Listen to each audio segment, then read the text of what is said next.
Pəncəli Teymurov. Bu ad bəlkə də bir çoxuna tanış deyil.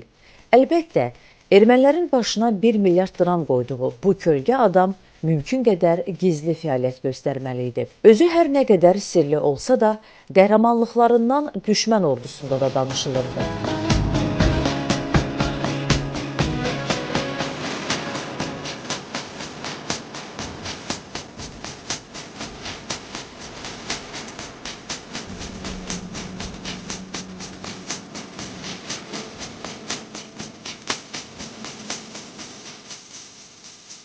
Pəncəli Teymurov 1981-ci ilin martın 24-də Astara rayonunun Əzərüd kəndində anadan olub.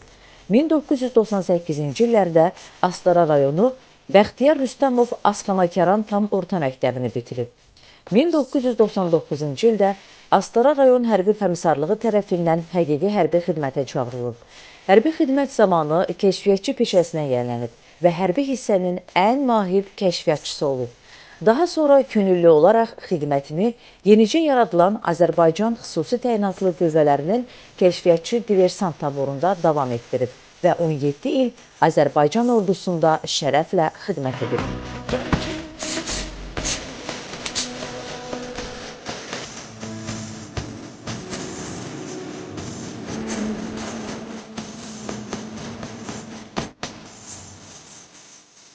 Pəncəli Teymurov hələ uşaqkən 1992-ci ildə baş vermiş Xocalı soyqırımının kadrlarını izləyəndə hərbiçi olacağına və düşməndən intiqam alacağına söz vermişdi.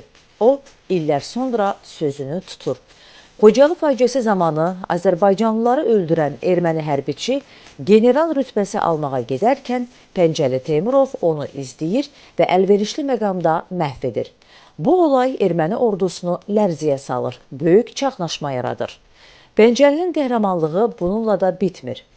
2015-ci ildə kəşfiyyat qrupu ilə Kəlbəcərə keçən Pəncəli 4 erməni zabitin və 20 əskərin olduğu Ural markalı maşını partladaraq onların hamısını məhv edir. Bu qəhrəmanlıqlardan sonra ermənilər Pəncəlinin başına 1 milyard dram qoyurlar. Lakin nə qədər cəhd etsələr də onu ələ keçirə bilmirlər. Hətta bir dəfə erməni hərbiçiləri Pəncəlini tutmaq üçün puskuya salırlar. O isə 21 gündən sonra puskudan çıxaraq növbəti dəfə düşməni şoka salır.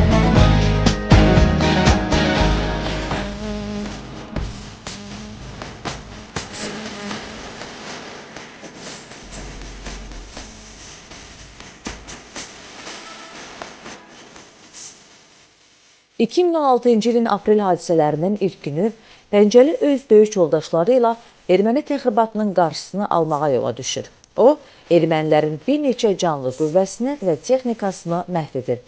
Mühasirəyə düşsə də son damla qanına kimi döyüşür və düşmənə ağır zərbələr endirdikdən sonra şəhid olur.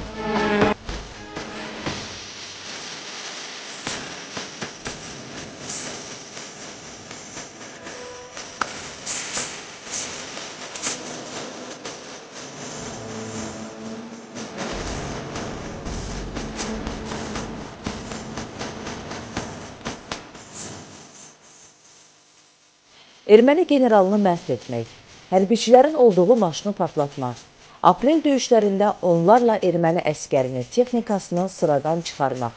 Təbii bunlar Pəncəlinin bizə məlum olan qəhrəmanlıqlarıdır.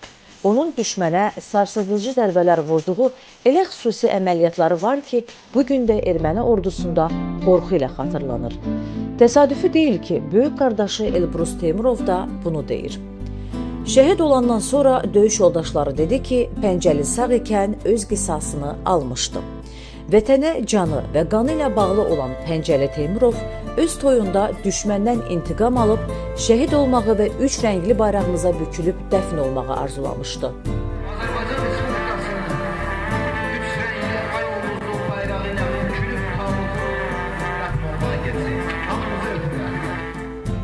O, həm bu arzularına çatdı, həm də özündən sonra böyük bir yol qoyub getdi.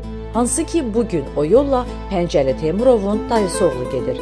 O, Cıdır düzündən dərilmiş gülləri Pəncəlinin məzarına düzmək istəyirəm deyərək şəhid qəhrəmanımızın yolunu davam etdirəcəyini bildirib.